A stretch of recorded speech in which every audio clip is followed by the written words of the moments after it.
They weren't just trains, they were steel monsters. Machines so massive their roar could shake the earth beneath your feet. They were born from fire, powered by pressure, and driven by sheer human will. These were the steam giants. But before these titans thundered across continents, there was only curiosity and smoke. A world on the brink of transformation, waiting for its first spark of motion. Within decades, rails would stretch across continents, cities would grow, and nations would connect. The Industrial Revolution would no longer be confined to factories.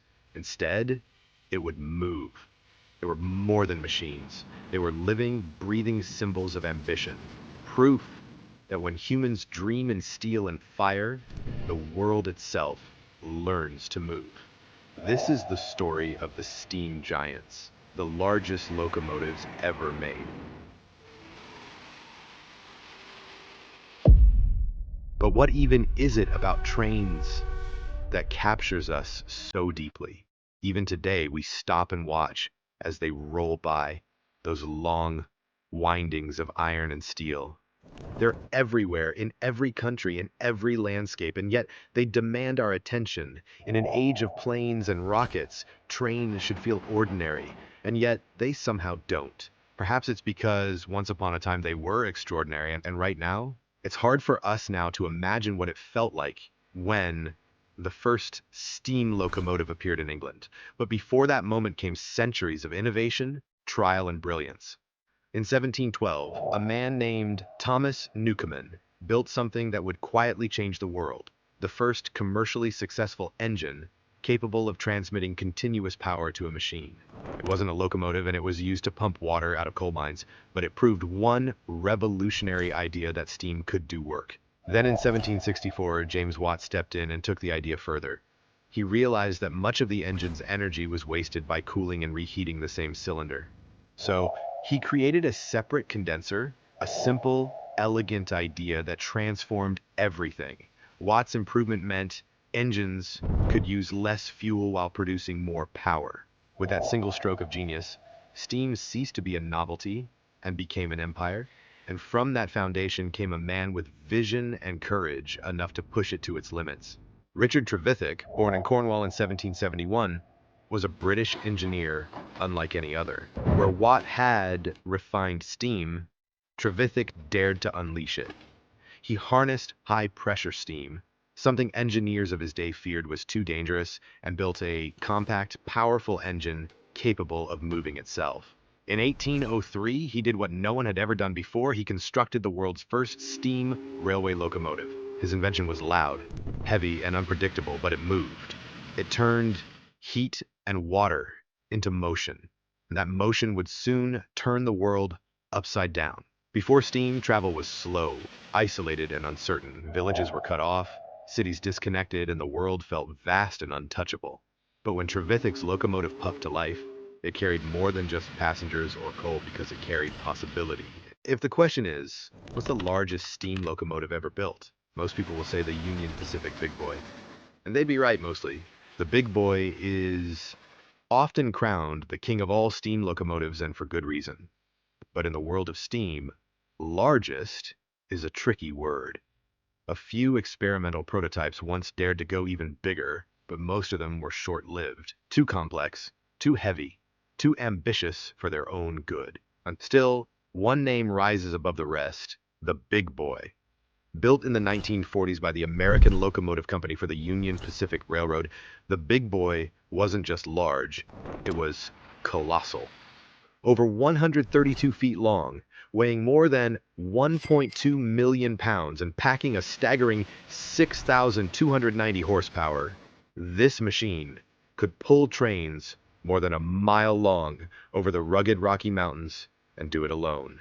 Its 488 four-wheel arrangement, with 4 leading wheels, 2 sets of 8 driving wheels, and 4 trailing wheels, gave it immense traction. And thanks to its articulated design, it could bend gracefully around curves that would have stopped smaller engines cold. The Big Boy wasn't just a locomotive, it was a moving cathedral of power. When it thundered down the tracks, The ground itself trembled. Coal dust swirled through the air like smoke from a battlefield. Engineers who worked on it described the sound not as noise, but as music. But here's where the story gets interesting. At this point, any true rail enthusiast will say, wait, what about the Allegheny? The Chesapeake and Ohio Railway's Allegheny, built by Lima Locomotive Works in the early 1940s, wasn't as famous, but it was every bit the big boy's rival, and in some ways, it's superior. The Allegheny's H8 class produced nearly 7,500 horsepower, making it arguably the most powerful steam locomotive ever built. Weighing over 775,000 pounds, it was designed to conquer the steep grades of the Appalachian Mountains, hauling massive coal trains from West Virginia to the Great Lakes. Its wheel arrangement, 2666, gave it an incredible balance between power and flexibility. And when it moved, it didn't glide, it charged. The Allegheny wasn't a showpiece. It was a workhorse. While the big boy gained fame through Union Pacific's brilliant marketing and decades later its multi-million-dollar restoration tours, the Allegheny did its job quietly, relentlessly, the kind of legend that earned respect through sweat, not spotlight. Still, in the Battle of Giants, size alone isn't the whole story. To understand what made these behemoths possible, we have to talk about articulation. In the simplest terms, an articulated locomotive is one that can bend, literally. Its engine units are hinged, allowing the front set of wheels to pivot independently of the main frame. That flexibility made all the difference. Without articulation, these massive locomotives could never have navigated the sharp curves of mountain railroads. The concept allowed engineers to stretch the limits of what railways could handle, building longer, heavier engines without sacrificing maneuverability. Merriam-Webster defines articulated as having a hinge or pivot connection to allow negotiation of sharp turns. For trains, it was the hinge between the possible and the impossible. Not every giant could bend. Some tried and failed. The Union Pacific 9000 series 412-2 locomotives, for example, were among the most successful non-articulated giants. 12 massive driving wheels, they were engineering marvels in their own right, but they came with a price. Their rigid frames made them ill-suited for anything but long, straight tracks. Give them too many curves and they'd grind themselves to pieces. In the end, articulation became the key to true size and strength, and the secret behind the legends like Big Boy and Allegheny. These weren't just machines of steel and steam. They were living metaphors for ambition. They proved that with enough ingenuity, even the heaviest burdens could move with grace.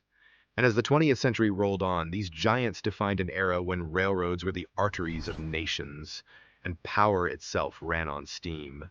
But as time would soon show, no empire lasts forever, not even one forged in fire and iron. The invention of the steam engine marked a turning point in human history, powering the Industrial Revolution and transforming society forever. It allowed human beings to harness energy on a scale never seen before, leading to rapid industrial, social, and economic change. A steam locomotive is essentially a self-propelled steam engine on wheels. It provides the force to move itself and other vehicles through the expansion of steam. The locomotive is fueled by burning combustible material, most commonly coal, although oil and occasionally wood have also been used. The heat produced from this combustion is used to convert water in the locomotive's boiler into steam. When water turns into steam, its volume increases approximately 1,700 times, creating a powerful pressure that drives the locomotive's motion. In most steam locomotives, this steam is admitted alternately to each end of a cylinder, where a piston moves back and forth. The pistons are connected to the driving wheels through a system of rods and cranks, converting the linear motion of the piston into rotational motion that turns the wheels. This mechanism is what propels the locomotive forward. The typical steam locomotive also carries its own supplies of fuel and water, either on board or in a tender, which is a separate carriage coupled behind it. The tender stores additional coal and water, allowing the locomotive to travel long distances without frequent refueling stops. Some variations in locomotive design included electrically powered boilers, steam turbines in place of pistons, and even externally generated steam that was piped into the engine. The main components of a steam locomotive include a boiler where water is converted into steam, a firebox, which is the chamber where fuel is burned to produce heat. There's a smokestack, which releases exhaust steam and smoke into the air, along with pistons and cylinders, which convert steam energy into mechanical motion. The driving wheels and connecting rods are used to transfer piston movement to the wheels. A cab is present where the driver and fireman operate the locomotive. And finally, a tender, which is the attached vehicle carrying extra fuel and water. Together, these components worked in harmony to produce continuous motion and immense power, strong enough to haul dozens of carriages and tons of goods. The steam locomotive not only revolutionized industry, but also transformed everyday life by making long-distance travel faster, cheaper, and more accessible. But even giants fall. By the mid-20th century, the once mighty steam locomotives began to fade from the rails. Diesel and electric engines emerged. They were cleaner, faster, and far easier to maintain. Steam, with its constant need for fuel, water, and manpower, couldn't compete. The same smoke and fire that once symbolized progress had become signs of inefficiency in a new mechanical age. Yet though they've vanished from the front lines of industry, the steam giants live on, be it in museums, in preserved heritage lines, and in the hearts of those who still remember the rhythmic chuff of pistons and the haunting whistle echoing through the hills. The story of the steam locomotive is more than just the tale of a machine. It's a story of humanity's endless drive to create, to innovate, and to move forward. No matter how heavy the weight or how distant the destination, the steam may have cooled, but the legacy of these giants still burns bright. But what do you think? Did we leave the steam giants behind, or did they take a part of us with them?